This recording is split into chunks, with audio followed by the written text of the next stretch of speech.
Alors, je m'appelle Christophe Follet, je suis professeur à la Haute École d'Art du Valais. C'est une école d'art visuel qui comporte également une section design au niveau du secondaire 2. Et je vais vous présenter le programme aujourd'hui des bachelors en art visuel de notre école. Alors, je vais un petit peu découper ma présentation en différents points. Le premier point, c'est à quoi s'attendre en venant étudier dans une haute école d'art visuel. Le deuxième point, c'est la question de qu'est-ce qu'on va y faire concrètement. Le troisième point, c'est comment le cursus se déroule. Le quatrième point, c'est à quoi cette formation peut amener en termes de débouchés. Le cinquième point, c'est comment y accéder. Le sixième, la question du contexte élargi d'une école d'art en général et de l'EDA en particulier. Et puis, normalement, j'avais un point sur les questions, mais vous pouvez nous rejoindre online, comme on le verra plus tard dans la présentation, lors de nos portes ouvertes virtuelles qui vont durer 2 mois ce printemps. À quoi s'attendre en venant étudier dans une école d'art? Si on est intéressé à développer une démarche artistique et à l'inscrire au cœur de notre monde contemporain, comme par exemple construire des représentations ou ses propres représentations au travers de différentes approches créatives, exercer un pouvoir de transformation par le biais de diverses pratiques et langages artistiques, et sensibiliser, transmettre ou partager certaines de ces questions en abordant des problématiques actuelles ou inactuelles. Se confronter à diverses réalités artistiques contemporaines et trouver une forme pour ses idées, ses recherches, ses pistes de réflexion. La question de trouver une forme est centrale dans une école d'art parce que c'est un lieu où on vient avec ses propres questionnements singuliers, individuels, et le corps enseignant et l'école est un outil pour vous accompagner lors de ces démarches de recherche et de développement autour de propositions artistiques diverses. Et l'EDA, de son côté, va offrir à ses étudiants un enseignement basé essentiellement sur des approches artistiques et des pratiques liées à l'art contemporain, où chaque étudiant et étudiante sera invité à expérimenter et à se questionner dans ce sens. L'enseignement est de type généraliste. Au niveau bachelor, on est dans une découverte de l'art en général, dans lequel on peut expérimenter énormément de pratiques et à géométrie variable, ce qui est un peu moins le cas au master où on se spécialise un petit peu plus. Donc là, on est encore dans un enseignement de type généraliste qui vise à favoriser les orientations des étudiants et leurs spécificités en vue de profiler l'accès aux différents masters de fin d'études bachelor. J'aimerais rajouter que à partir de la rentrée 2021, il y aura une spécificité qui s'ouvre dans notre école. C'est un département son, qu'on a une orientation son, qui donne la possibilité aux étudiants en art visuel de se poser la question du son et du domaine sonore, c'est-à-dire celui de l'écoute, à l'intérieur d'un contexte contemporain, d'art contemporain ou d'art visuel. Donc dans ce sens-là, on est dans un autre domaine que celui qu'on pourrait rencontrer par exemple dans la musique, qui demande une pratique instrumentale. Chez nous, cette orientation son ne demande pas forcément un préalable en question de pratique instrumentale, mais offre la possibilité de se poser la question du son comme médium. Bien sûr, souvent avec l'accompagnement d'autres médiums, par exemple le son et l'image en mouvement, qu'on trouve dans la vidéo, dans le film, où le son et la performance, le son et l'écriture, les différents types d'écoute, l'écologie sonore, etc. Donc, la question des infrastructures, donc notre école propose un certain nombre d'infrastructures, des laboratoires. Ici, ils sont un petit peu décrits, donc il y a multiples éditions dans lesquelles on partage les questions de l'imprimerie ou tout ce qui est édité. Le modelage, la céramique, le prototypage, on a un atelier métal, un laboratoire bois, un laboratoire vidéo, un laboratoire son, des espaces d'exposition et une bibliothèque. Donc là, on voit le laboratoire son et vidéo lors d'un tournage dans un chantier existant en ce moment à Sion. dans lequel 2 étudiantes ont performé des œuvres et qui ont été filmées et documentées. Voilà d'autres espaces c'est un atelier d'étudiants qu'on voit en pleine visite. Là aussi, un autre travail d'étudiants. Et puis, là, on voit bien l'atelier Mela, dans lequel les étudiants travaillent sur les choses imprimées. Dans les infrastructures, j'avais cité aussi la céramique et le modelage. On a des œuvres de céramique. Voilà d'autres pièces. Le métal, le travail du métal. Ici, c'est l'atelier vidéo, qui travaille aussi avec l'analogique, pas seulement la vidéo digitale, mais le film sous forme analogique. Toujours la vidéo. Là, le métal. Nous avons des espaces d'exposition, une énorme halle, une ancienne halle qui est une ancienne halle d'entreposage, dans laquelle les étudiants peuvent développer des pièces assez monumentales, comme on le voit ici. Et puis, l'autre vue du même espace, un espace d'exposition où les étudiants sont amenés à proposer des choses ou à faire des petites expositions régulières tout au long de l'année. Et une bibliothèque. Là, on ne voit pas la bibliothèque, mais on voit des étudiants qui ont fait un travail à propos de la bibliothèque dans une forme installée et performative autour de questions liées à l'écriture.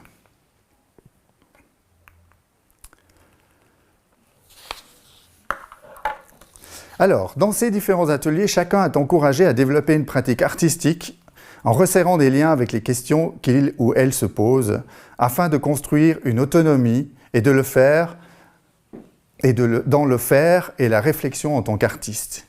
Trouver des solutions inventives et originales pour développer une recherche, pour aller au-delà des évidences et questionner les apparences.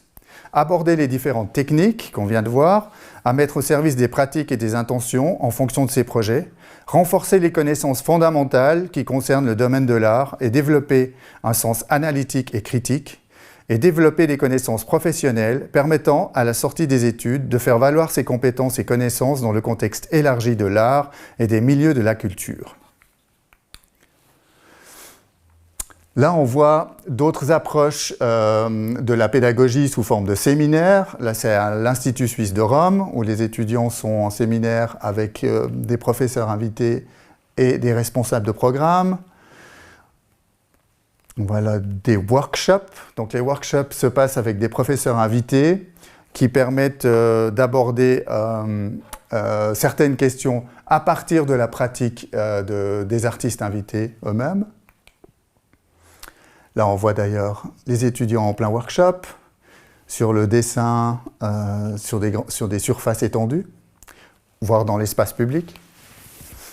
Encore un autre workshop dans la nature, sur les questions de l'écoute, de l'écologie, mais aussi l'art dans le domaine public. Et les étudiants sont aussi amenés à faire des expositions avec leurs œuvres en fin d'année, avec leurs travaux d'examen, avec leurs travaux développés pendant les jurys, ou parfois invités sur des expos plus professionnelles dans des musées, comme c'est le cas ici à la Ferme Asile de Sion. Voilà deux vues de la Ferme Asile. Et là, je vous présente Latifa Echach, qui est professeur invité dans notre école. Latifa va représenter la Suisse à la Biennale de Venise 2022, au pavillon suisse. Voilà son travail sur un white cube. Voilà. Concrètement, que va-t-on y faire dans une école d'art? L'enseignement de l'art est un travail particulier de transmission. Dans ce sens, il n'y a pas de modèle prédéfini. Et c'est là, en fait, où la particularité de l'EDA par rapport à d'autres écoles d'art qui sont peut-être plus grandes, sa petite taille permet un enseignement centré sur la personne et sur l'individualité de chaque étudiante et chaque étudiant. Il favorise le développement des recherches personnelles de chacun et il tend vers une autonomie du travail et des réflexions pour chacun et chacune. L'encadrement artistique par des artistes, comme on vient de le voir avec Latifa, mais aussi tout professeur et artiste, amené par chaque étudiant sur le terrain de ses réflexions et questions, dans le souci d'être accompagné au développement d'une pratique artistique singulière et originale. Les enseignants sont avant tout des artistes engagés dans leur pratique artistique, donc expérimentés sur les questions relatives aux manières de développer une pratique, d'y réfléchir et de la déployer. C'est aussi leurs expériences de terrain qu'ils mettent en partage, en évitant surtout de devenir des modèles. Un accent est mis sur la diversité également des régions, des langues, des pratiques, des idées, des réseaux, sans crainte des divergences apportées par cette diversité. L'encadrement technique, comme on l'a vu tout à l'heure dans les laboratoires, est transmis également par des artistes spécialisés dans leur domaine et rattachés à des infrastructures et laboratoires spécifiques mis à disposition des étudiants, comme le moulage, l'impression en 2D ou en 3D, la vidéo, la photo, le son ou les nouveaux médias, ou comme on l'a vu encore, le bois, le métal, etc., la céramique. Enseignement théorique qui viennent appuyer toutes ces découvertes pratiques et techniques ou technologiques vise à renforcer les connaissances de base essentielles et liées au domaine de l'art et à développer un sens analytique et critique en abordant les contextes étudiés avec des perspectives historicisantes. L'enseignement théorique, certains sont à option, et des séminaires spécialisés orientés vers d'autres formes de connaissances comme l'anthropologie, les études culturelles, la culture sonore et musicale, sont à même d'enrichir et de nourrir la réflexion et les pratiques artistiques en ouvrant différents champs de questionnement et de réflexion. L'enseignement autour des contextes propres à l'art, aujourd'hui, afin de réfléchir aussi aux aspects plus professionnels qui accompagnent toutes les pratiques et de situer les enjeux critiques. L'ouverture vers l'extérieur selon le programme annuel. Donc chaque année, il y a des rencontres avec des artistes nationaux, internationaux, invités en workshop et confrontation avec d'autres formes de pratiques et de réflexion en lien avec le contexte actuel de l'art. Carte blanche, les artistes invitent les étudiants à se pencher sur une problématique proche de leurs intérêts. Tout ça, c'est des travaux en option qui viennent s'ajouter au programme.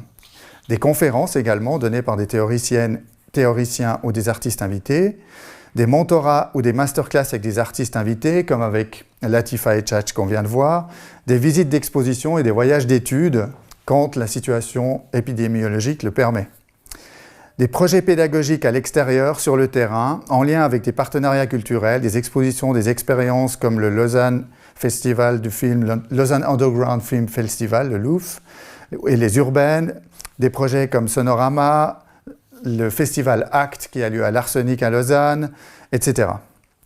Des possibilités d'échange dans une institution partenaire à l'étranger sur un semestre au moins, si souhaité, sont possibles grâce au réseau international Erasmus. Comment le cursus se déroule-t-il? Donc là, on voit des étudiants travaillent dans leurs ateliers différents. Ça, c'est l'école avec une volée d'étudiants. Donc le cursus, c'est un bachelor en 6 semestres à plein temps. C'est un cursus modulaire avec des modules évolutifs, fondamentaux, approfondissement, exploration. La visée, c'est d'accroître l'autonomie de l'étudiant au fil des 3 ans et l'aider à se profiler en tant qu'artiste. Nous avons un système d'organisation dans l'école par unité. Il y a une unité de théorie et diverses unités qui regroupent les différentes pratiques et les savoir-faire partagés. Ils se rencontrent régulièrement tout au long des 3 ans. Différents séminaires ponctuels viennent enrichir la réflexion disséminée sur le semestre. Le travail en atelier dans les unités. Au premier semestre, on a des cours intensifs en atelier afin de découvrir les potentiels offerts et les moyens d'y développer une recherche artistique ensuite et de rencontrer les enseignants responsables des ateliers au sein des unités. C'est très important, c'est un moment où en fait, pendant le semestre, tous les étudiants se rencontrent avec chacun des enseignants. Et ils traversent toutes les pratiques. Tout le monde traverse toutes les pratiques. C'est une bonne manière de rencontrer à la fois les différents médiums, mais aussi de rencontrer les manières d'enseigner des différents professeurs. Parce que pour la suite du programme, les étudiants ont le choix, donc font une espèce de cursus à la carte. À partir du 2e semestre, on travaille sur des suivis individuels avec des enseignants artistes choisis par les étudiants. Donc c'est très important, rien ne vous est imposé. À partir du 2e semestre, vous choisissez les médiums et les enseignants avec lesquels vous avez envie de travailler. L'enseignement sont basés souvent sur des rencontres individuelles, mais aussi sur l'échange des idées, la discussion et la réflexion autour de l'évolution d'une recherche pour chaque étudiant, et en lien avec sa pratique artistique, avec des moments de mise en commun. Il y a des pôles de spécialisation organisés par chaque étudiant. Donc c'est l'étudiant lui-même qui organise ces pôles de spécialisation.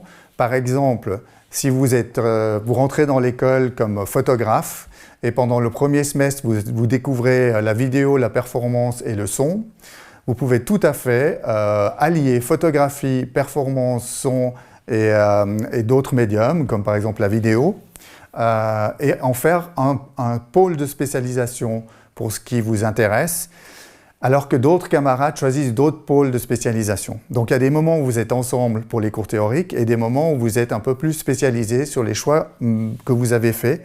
Et ces choix peuvent être remis en question chaque semestre. Donc vous pouvez faire de la vidéo et le semestre suivant, par exemple, tenter une expérience dans la peinture ou le dessin en gardant par exemple la vidéo ou en changeant de médium, en passant par exemple à la performance ou à l'écriture. Donc ces pôles de spécialisation avec des choix d'orientation en atelier qui sont à redéfinir chaque semestre après semestre au prorata des intérêts et des projets. Et toujours dans un souci de transversalité des pratiques artistiques. Donc en choisissant ces pôles, vous ne vous isolez pas du tout, mais vous mettez en lien finalement des pratiques artistiques qui vous intéressent pour pousser un petit peu plus loin vos intuitions et vos découvertes. Chaque étudiant a aussi un emplacement en atelier. Ça, c'est une des rares écoles qui le permet. Chaque étudiant a son propre atelier dans l'école.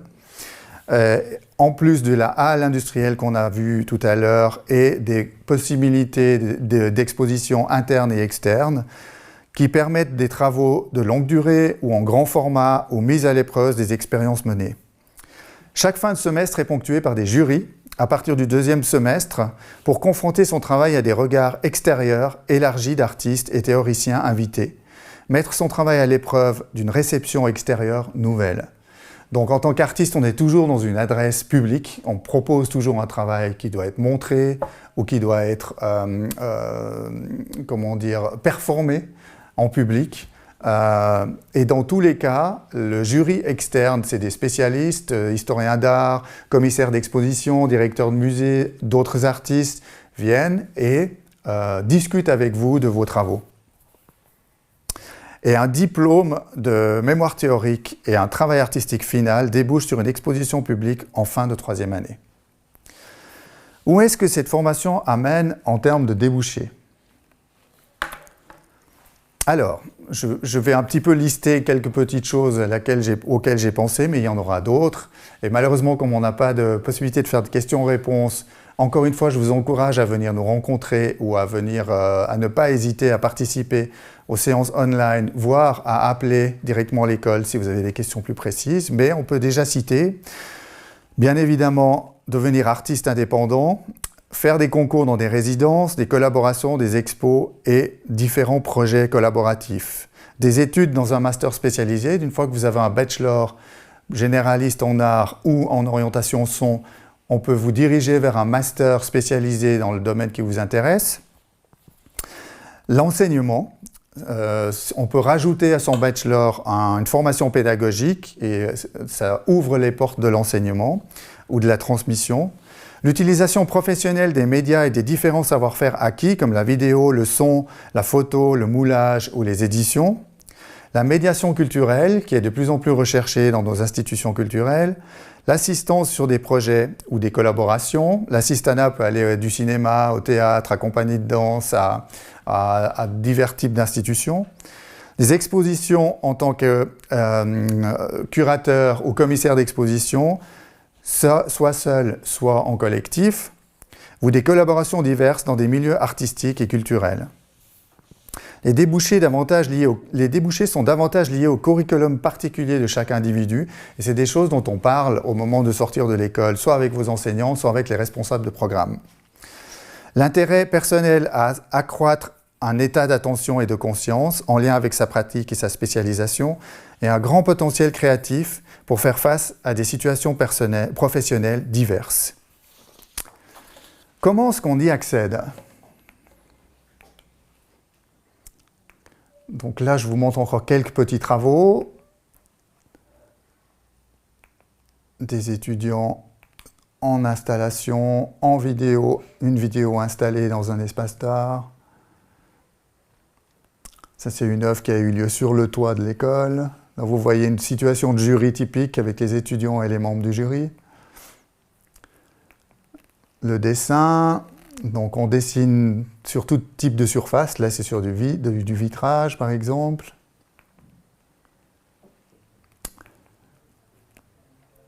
L'orientation son, donc c'est une étudiante qui est dans le fameux espace d'exposition qui en vérifie les possibilités sonores en termes d'écho et de résonance. Donc elle joue au sol avec des baguettes de batterie et le public est invité à tourner autour pour capter toutes les variétés sonores que dégage ce simple geste. Voilà. Comment y accéder?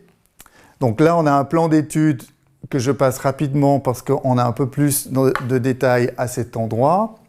Donc les conditions d'admission au bachelor, c'est comme pour tous les bachelors, une maturité gymnasiale ou un baccalauréat, une maturité professionnelle en relation avec le domaine, une maturité spécialisée dans le domaine des arts visuels ou des équivalences exceptionnelles.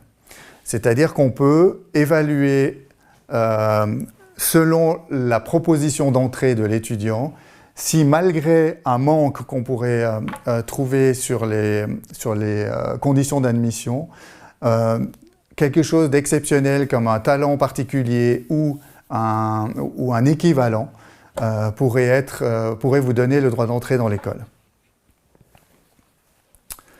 Il faut soumettre un dossier, donc les inscriptions sont en ligne, c'est important à souligner. Et il faut fournir des annexes sous forme numérique, donc une lettre de motivation décrivant ses motivations, ses aspirations et ses attentes, un portfolio contenant une documentation de travaux, des dessins, des peintures, photos, vidéos, textes, notes ou des sons, un curriculum vitae, une copie des diplômes obtenus, une copie de la carte d'identité ou du passeport et une preuve de paiement de la taxe d'inscription. Donc des choses qu'on retrouve quasiment dans toutes les écoles. Et les délais qui sont très importants, le 12 avril 2021, c'est le dépôt du dossier, c'est le délai de dépôt du dossier d'inscription en ligne. Je le répète encore une fois et je le ressouligne. Les entretiens pour l'admission auront lieu les 5 et le 6 mai 2021. Et puis le 20 septembre, c'est la rentrée académique. Et puis, je mets encore à votre disposition le programme des portes ouvertes virtuelles avec des séances d'information. Certaines ont déjà eu lieu, donc je saute directement au mercredi 17 février à 15 et 17 h la prochaine séance d'information en français pour le bachelor en arts visuels et pour l'orientation son. Et le samedi 6 mars à 15 h et à 17 h, des séances d'information en français pour le bachelor arts visuels et orientation son. C'est les moments où on se retrouve online avec vous, où la séance de questions-réponses a lieu et on est entièrement à votre disposition dans ces moments-là pour répondre à tout questionnement de votre part. Donc c'est un concours ouvert aux titulaires de maturité. Le dépôt de dossier de candidature est suivi d'un entretien personnel sur la base des documents transmis pour chaque dossier déposé. Importance de la rencontre avec chaque candidat. Le dossier ne suffit pas, en fait. Le moment de rencontre est crucial, central. C'est vraiment un moment où on rencontre, en fait, s'il y a des affinités mutuelles quant à l'idée de venir travailler dans une école comme la nôtre.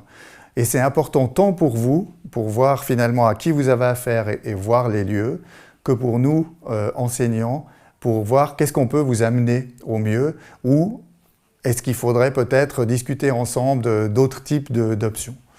Donc c'est vraiment un moment très important qui souvent détermine ou permet le choix final.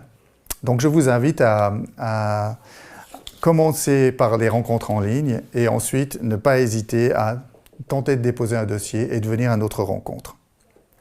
Voilà, je vous remercie.